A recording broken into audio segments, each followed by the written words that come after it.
Print out the internet? Yes, ma'am. Posted by Sign Savings 9270. This is about a decade ago, but still well within the realm of the internet. I was a technical writer for the government and had slowly been transferring our old employee handbook, I think like government bureaucracy from the 1940s, into a modern and actually useful doc. Think one page with our policies and links to useful websites like the Office of Personnel Management, forms for workman's comp, and so on. My boss wanted the whole thing printed out on her desk the next morning. This was Monday of the Thanksgiving weekend. I printed out the 200 or so pages and just had the links to the various websites in bold. This took about an hour and I left it on her desk before going home that night. She calls me in her office on Tuesday afternoon and proceeds to yell at me at how stupid I am. Do I think that people can just go to a website when it's on paper? No, I need to print everything out. I calmly tell her that these sites are pretty dense and deep and it would be about 10,000 pages. She says she does not care, it needs to be on her desk, dang it, first thing Monday morning. Mind you, this is now Tuesday and we usually had some of Wednesday off. I was not really planning to work Thursday, Thanksgiving, or Friday as I had applied for leave and I was looking forward to, well, a nice relaxing long weekend. I don't have family, but I had plans. But okay, whatever. I asked for and I got the request to have everything pertaining to the employee handbook online in a printed format. I also had real work and real deadlines. A quick bit of context. She was my boss and she did my performance appraisals and she could make my life, well, miserable and possibly fire me. However, my clients were teams that put together engineering plans, biological assessments, scientific journal articles, reports to Congress, and so on that had real-world deadlines. On some of these, if you missed the publication date, your agency paid $100,000 a day in delay fees. Or you would tick off a congressperson, which is, well, never a good idea. And I was really getting sick and tired of my boss's requests that took me away from my actual work. So I was printing and printing all the rest of Tuesday afternoon and then Wednesday. I had to go to the site, print, click on the next link, print, and so on.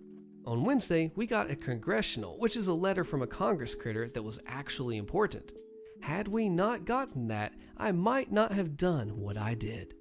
I got overtime approved pronto to take care of this request, so I did work Thanksgiving. As I was doing that, I kept on printing and printing. I used up every sheet of paper in our 14-story building. I kept on researching the response for the congressional, printing, going to the next floor to carefully get that packet of paper to tuck under the appropriate page, and so on. I had paper in about 20 different conference rooms. I could have done the congressional in about 8 hours, but it was not due until Monday. And all of this printing took me a good 24 hours of work. So I put in for 32 hours Thursday, Friday, Saturday, and Sunday, and I got it done. This is now 2 stacks of paper, each about 6 feet high. I was way under in my estimate of 10,000 pages, as it was more like 30,000. Now remember, I had at least 5 printers going at once for 4 days and such. I put this in my boss's office, which was already none too clean and pristine. I got written up with a disciplinary hearing and everything. The charge was malicious compliance. I kept my job only because I did have her request in an email. Update and explanations. I did not expect this to get more than a few hundred views, so thank you all for reading and being amused. A few explanations from questions in the comments. I kept my job only because, I say that because the boss was very upset and was going to HR demanding that I be put on a performance improvement plan, or a PIP, where she could then take her revenge and create other issues that would have gotten me fired. I was probably not in danger of being fired, simply for this action, but I was not put on a PIP. I was given a disciplinary letter, so the only actual fallout was that I could not get a bonus, which we get $1,000 bonuses if our performance is above average. I would have been okay in an RIF, as this is a mild punishment. Yes, the charge actually and literally was malicious compliance. That was what was written on the disciplinary letter. She could not get me on anything else. She had not set any limits, like you can only spend X hours, you can only print out X amount of materials, blah, blah, blah. And I had her instructions in an email to print out the handbook and all the pertaining information from the websites. I don't remember the exact wording, and I probably should have kept that all these years, but when I left the government after 3 decades, I pretty much threw out everything. The 2 6-foot stacks were not just the paper printouts. See, the handbook covered everything, and it was more of an intranet in itself. Now, I'd been working on this project for a long time in my spare time. See, the handbook, it covered everything. So in short, it was a well-organized intranet where you could quickly find exactly what you needed and no more. I had human resources policies on leave and tardiness, all the disciplinary actions, retirement, health insurance, taxes, transfer requests, and so on. How to write all types of reports like planning reports, facility review reports, congressionals, and so on, along with all the templates for the reports. You got project management, public involvement processes, and so on. Every position description, and how to write performance reviews, award letters, and so on. I mean, there's emergency procedures for particular buildings and so on, how to conduct and write a job hazard analysis for any type of work on the facility. I mean, there was absolutely no reason to print this out. And my boss never gave me a reason.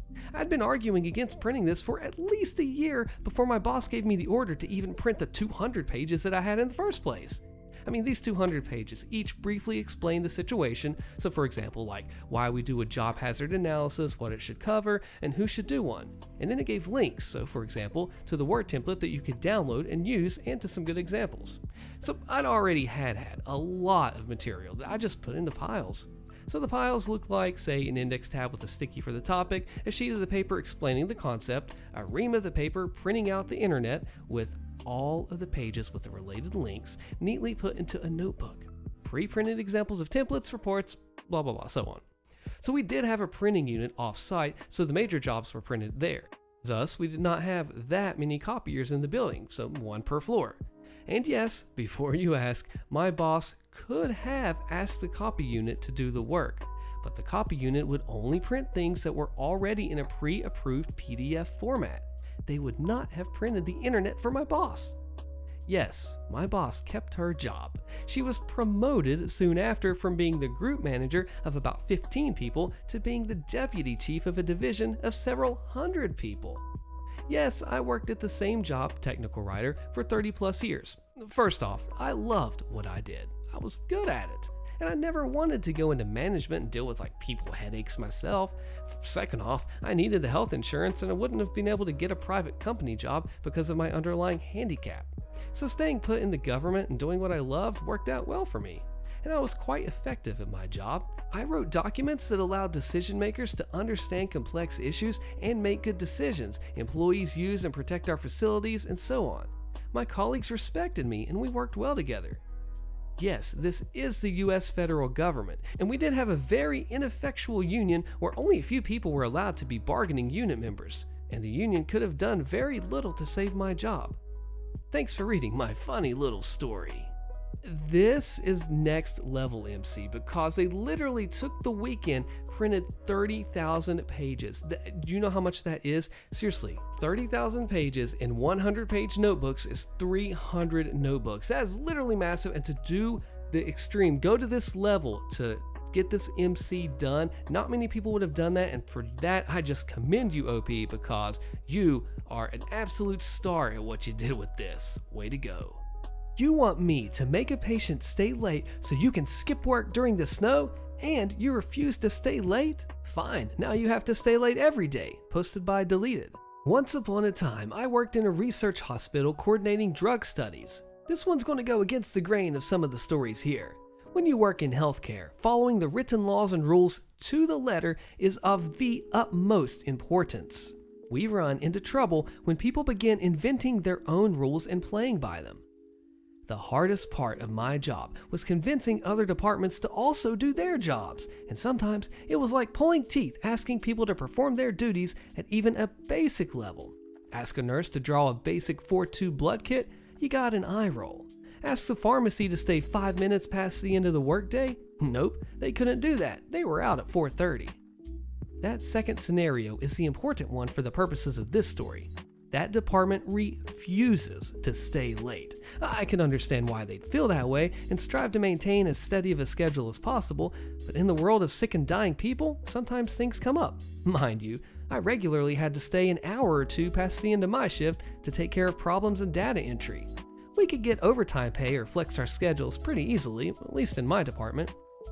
This hospital was in a very snowy metropolitan area, and one time years ago, we were projected to get a massive blizzard. Every one of us, the nurses, the physicians, the pharmacists, and the coordinators were essential employees, or whatever they called it before COVID popularized the term, and had to come in regardless of the weather. So, every one of us should have been planning to be there the next day, even if the weather was awful, and we had to call in sick if we missed work for weather reasons. The afternoon before the storm was due to begin, we had a patient in clinic. Typically, patients on this particular research study got a doctor's appointment and then treatment immediately after. However, this individual had a job that made him prefer getting his clinic visit done in the afternoon and his treatment early the next morning. It was unusual, but it wasn't hard to accommodate him. While most of us had accepted our fate of driving in the snow the next morning, the investigational drug department was especially not too excited about the prospect of having to come in during the blizzard. So, at 3:30, an hour before the pharmacy closes, they send me a Slack message and ask us what the possibility of doing this patient's treatment today might be so they don't have to come in for tomorrow. Really? You're asking us now? This was on your docket all day. Anyhow, I begrudgingly went to find the patient in the waiting room and ask. He wasn't thrilled, but he says he'll do it if he has to, and I'll let the pharmacy know. Then they asked me what the status of the patient was. Clinic was running behind, as usual, and we hadn't cleared the patient for treatment yet. The investigational pharmacy needed at least 20 minutes to prep the drugs needed, so they told us we had till 4 p.m. to get them the signed order. The process for getting a drug order filled involved getting a signed order from a doctor after a patient has been cleared to get a drug. Then you walk it outside across the street to the pharmacy. After that, you hand the signed prescription to a pharmacist, you wait for the drug, and then you walk it back to the patient in the first building. This was absolutely not going to happen in 12 minutes. At 4:01, pharmacy sent me a very rude Slack message indicating that I'd basically missed my window to get the patient in today and that I should do better next time. Hey, as a coordinator, you get blamed for absolutely everything, even if it was the fault of a doctor who was bad at time management. Their message said something along the lines of, if you don't come up and give a pharmacist the order by 4:05, there's nothing we can do for your patient. In the future, you should get the order signed and over to us ahead of time so we can prep it. Ahead of time. In this case, that meant the patient would have been prescribed a drug, but that wasn't yet cleared by the doctor to receive that drug. In my training, the pharmacy director told us that we were never ever supposed to do this. It was a humongous no-no and would be grounds for a massive lawsuit if anything went wrong. You absolutely don't prep a drug unless the patient receiving it is cleared for treatment by a physician.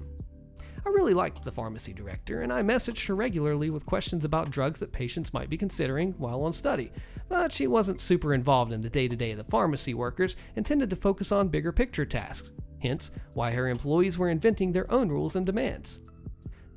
So I'm supposed to get this patient in today, right now, yeah? Alright, if you insist. So I got the order signed by the physician ahead of seeing the patient. They didn't really give a crap. Next step, in the words of the person who messaged me, was to take it to a pharmacist, yeah? You said I had to take it to a pharmacist by 4:05, right? What if, instead of walking it directly to the pharmacy, I took it directly to the pharmacy director? She was still a pharmacist and could do everything the folks in the investigational drug dispensary could do. I told her that we hadn't cleared this patient, but I'd been urged by the pharmacy to dispense the drug anyhow, so that the patient wouldn't have to come in tomorrow for their treatment. She looked puzzled and asked if the patient rescheduled while in clinic. I told her no, this was at the request of the pharmacy staff so they wouldn't have to come in during a snowstorm. I showed her the message her employee had sent me. Pharmacy director was unhappy with this and said someone would just have to stay late if this was the plan. I referred her to the Slack message that said that I'd missed my window because they didn't plan to stay late. Director was livid and told me that she personally was going to stay late to make sure this went through. We went to the pharmacy from her office and she intended to scold this employee, but of course, everyone was gone. So the two of us went and got the drug at 4:35 and I got it back to the patient. I got a call from him a week later indicating that he actually preferred getting Thursday afternoon treatment instead of having it on Friday morning and wanted to keep that schedule going forward. I relayed this to the head of the pharmacy and I expressed uncertainty with how we'd handle this, and she said that she'd get back with me. We all got an email a few days later saying that the investigational drug department would now be staying open until 5:30, and one person would be staying late every day, rotating every day, so that someone could cover late drug orders. But I knew she only had 3 pharmacists and they were all salaried, not hourly, which meant some of them would be covering more than 1 late hour a week. I went to get this patient's next dose of drug a few weeks later at about 4:45. The same woman who'd asked me to break the rules was working. I asked how she was doing and she told me that she was having to work 3 4:30 to 5:30s a week, presumably because she tried to act unethically a few weeks prior. She handed me the pill bottle and slammed the window in my face. And to think, if the pharmacist would have just shut up and done their jobs like they were supposed to and come in during one snowstorm, they'd still be able to leave at 4:30 every day. If you work in healthcare or health research, don't make your own rules, kids. If there is one place you don't want to mess around with stuff, it is in healthcare. If something goes wrong, if you knowingly say, I am breaking this violating it, and then you do something, that patient gets hurt or killed, you are on the hook and you are absolutely messed over. You do not mess with healthcare. They trust you with their life and health, literally. If you mess with that, their trust is gone from you. That whole organization or clinic that they're at gets a bad name. If they're part of a network, that gets a bad. It's just, you don't mess with it. You just don't do it. Wait to go on this story and MCOP. Our dirty boss wants us to forge what? Click the video on your screen so you don't miss this awesome story, and I'll see you there.